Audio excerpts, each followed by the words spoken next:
Então, quando eu falo de mapear competências, eu estou falando de entender as competências organizacionais, as técnicas, ou seja, tudo tecnicamente que as pessoas precisam ter, conhecimento de tecnologia, Excel, vamos falar do RH. RH precisa ter conhecimento sobre os processos de RH, conhecimento técnico, precisa ter conhecimento sobre Excel, tecnologias, ferramentas, softwares para recrutamento e seleção.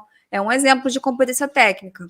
Precisa ter competências comportamentais, liderança, gestão do tempo. Só que isso a gente não descobre assim, né?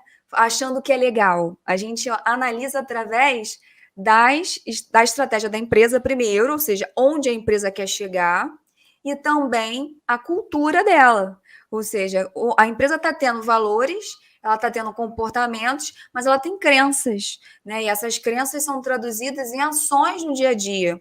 Então, essas ações, elas são desdobradas em estratégia, né? A estratégia, na verdade, que é criada primeiro para a gente poder trabalhar a cultura. E alguém já ouviu a frase do Peter Drucker, do pai da administração, dizendo que a cultura devora a estratégia no café da manhã? Por que ele tem essa frase? Porque justamente muita empresa tem lá o planejamento estratégico, a estratégia montada, vamos atingir X de faturamento, né? Vamos dominar o Rio de Janeiro, 5 cidades, não sei o quê. Essa é a estratégia. Mas a cultura não está demonstrando que a empresa vai alcançar essa estratégia. A forma que as pessoas estão se comportando, como as coisas estão acontecendo, não está de acordo com a estratégia. Por isso que ele tem essa frase, né? Que a cultura devora a estratégia no café da manhã. Então é muito importante, antes da gente começar a implantar um modelo de gestão, ou a gente querer sugerir alguma coisa, a gente parar e entender a cultura da empresa.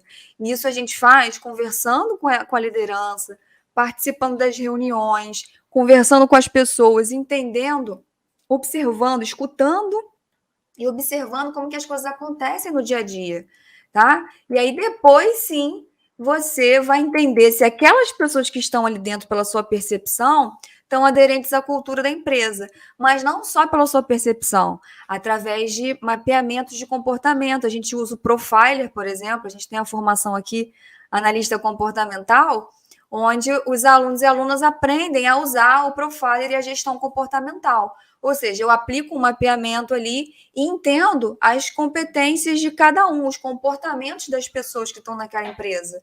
E aí eu vou comparar o que a empresa tem de competência, de objetivo, com o perfil das pessoas e vou ver como que está acontecendo isso hoje, quais são os gaps. Será que está tendo fit?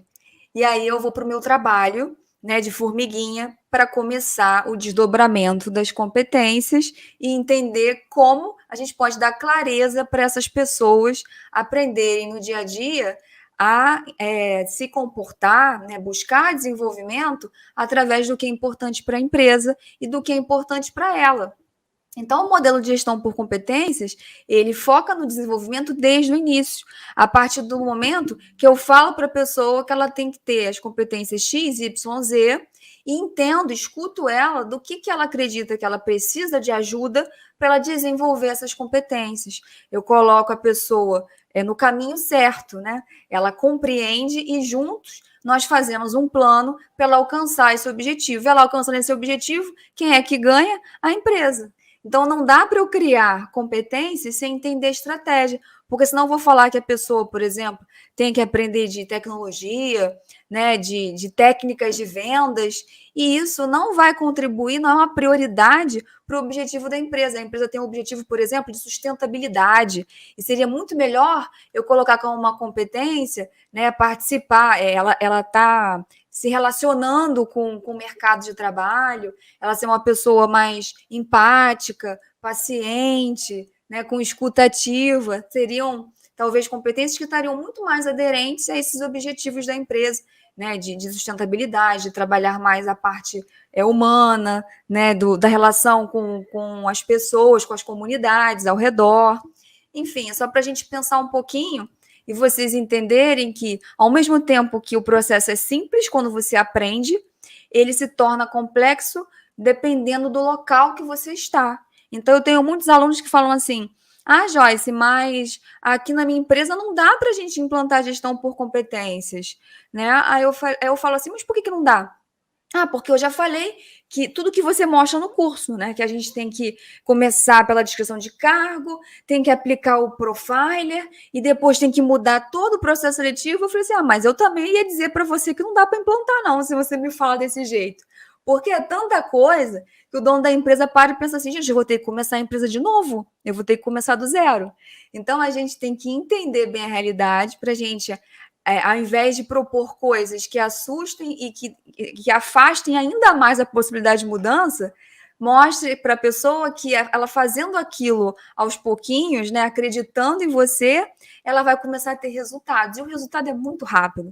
Quando a gente entra numa empresa, por exemplo, aqui, né, na Carreira em Movimento, tem a Paty, outras pessoas que trabalham aqui com a gente, quando a gente entra numa empresa para fazer um projeto e a gente faz um diagnóstico primeiro, a empresa começa a entender o que tem que ser feito. A gente começa na descrição de cargo, o mundo se abre. Sabe por quê? Porque as pessoas que estão participando das entrevistas para descrever atividades já começam a entender o papel delas. O dono da empresa já começa a entender e perceber que as pessoas estão se movimentando de uma forma diferente, começa a se interessar, começa a querer participar. A liderança, obrigatoriamente, tem que dar clareza ali, né, do que é necessário para a área ter mais resultado. A gente define metas, indicadores. No final, a gente fez um processo só, que é o de descrição de cargo. A gente nem começou a avaliação de desempenho, a gente nem começou a mexer em recrutamento de seleção, e a empresa toda já está funcionando de uma maneira melhor, de uma forma diferente, onde as pessoas já sabem o que elas estão fazendo e estão entendendo que tem alguém ali se preocupando com elas, que elas são importantes. Porque se elas não entenderem ali o papel delas, não buscarem ser melhor, a empresa também não cresce. Né? Então, se elas não estão fazendo por elas, que façam pela empresa e vice-versa. Tá? Então, é muito poderoso esse tipo de conhecimento. Tá? Eu sou apaixonada por esse tema, porque ele desdobra em todos os outros do RH do futuro. Tá?